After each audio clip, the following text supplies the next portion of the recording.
You make the point that if Malcolm X had lived longer than he did, since he was assassinated at the age of 39, that the later part of his life might have been quite different from the early controversial part. The evidence is unclear. I mean, at the end of his life, he is in a very confused position. I mean, he's trying to figure out how he can be efficacious in the civil rights struggle that's going on in America.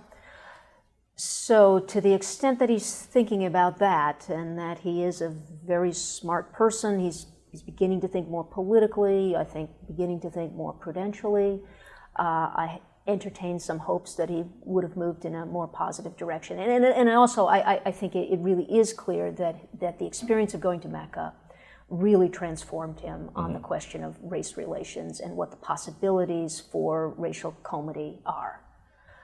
So that he was just much more willing to think that blacks could find a place within America and that you could have a successful biracial society. And his conversion, if that's the right word, to Islam, more Orthodox Islam. To more Orthodox Islam, it would, in this case, and we're not familiar with that many of these cases, I'm afraid, these days, be an instance of moderation. Yes. Of taming his political passions rather than emancipating. In other words, Orthodox Islam really is better than the Nation of Islam. And he broke very dramatically with the Nation of Islam.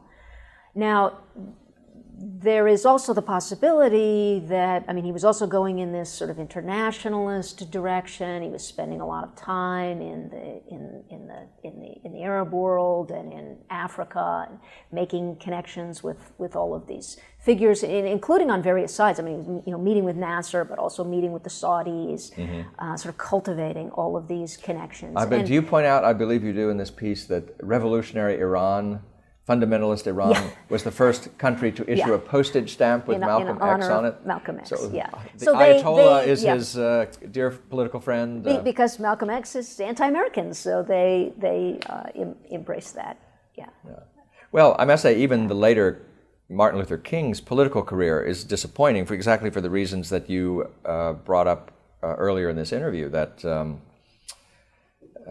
he was beginning to compare the Viet Cong's path to that of blacks in America, and both peoples working for liberation, and becoming in many ways a much more standard issue, left politician. Yeah, so I guess I see King's trajectory going sort of in the wrong direction. Down. And Malcolm X is going in a somewhat potentially better direction. So there may come a point where their paths sort of cross. Their paths would cross? Yeah, and also just the fact that, Malcolm X was such a rebel and contrarian. I mean, he might have ended up a real conservative there at some point.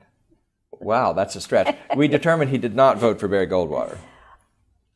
Did we? Well, I don't.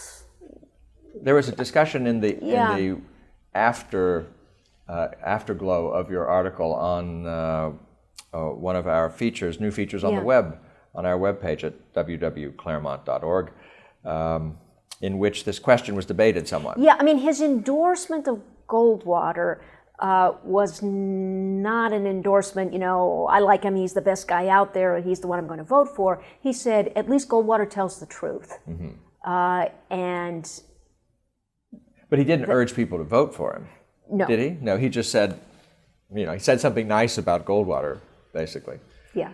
Now, does he remind you more, Malcolm X, does he remind you in any way of Barack Obama or of Jeremiah Wright? I must say that when I read his condemnation of America, which recalls somewhat the "Goddamn America" speech or sermon, famously, that Jeremiah Wright gave from his pulpit, and in his Malcolm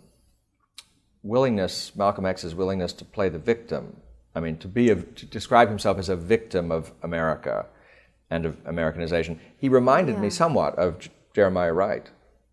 Yeah, I think that's right, and Jeremiah Wright's theology is a theology that's really influenced by black nationalism.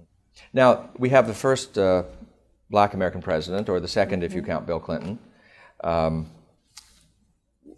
Does that represent a culmination of the black story in America in a certain sense, or is it simply another episode? Does it say anything about the place of blacks and of the outsider's point of view in American life? Well, it certainly says something good about America in that a portion of the population that is a real minority, a member of that race is elevated to the presidency. I don't know that Frederick Douglass ever thought it would happen. But he said that presumably to lower expectations. Right? I mean, he wasn't calling for, as it were, that kind of achievement for victory. I mean, right, but in a way, the test that he was calling for was maybe a harder test. Could we really live as common citizens of a common country under the same laws? And in certain ways, I don't know that we've really met that test yet. That seems to me a more rigorous test than whether we elect the first black president. Yes, and does it how does it affect the question that race is to some extent now a question of self-definition? I mean, Barack Obama could, I mean, he has one black parent and one white parent, so he could call himself mixed race, he could be a sort of Tiger Woods figure, but he very early, for psychological and other reasons that he talks about at great length in his autobiography, decides to be a black and to call himself a black and to join a black church and to sort of connect to the civil rights movement and to do all these things so that he will have a black identity. Yeah, so it means that we're not quite at the place that Douglass hoped we would eventually get to, where color is really sort of doesn't matter, and even in a physical sense, it disappears. I mean, that's what Douglass looks forward True to. integrationism. As the ultimate, still, it's interesting that for Obama, this is something that is crafted, right? His black identity. It's something that he longs for. He has a kind of race hunger. Yes. And there, I think, actually, Malcolm X was probably important for Barack Obama.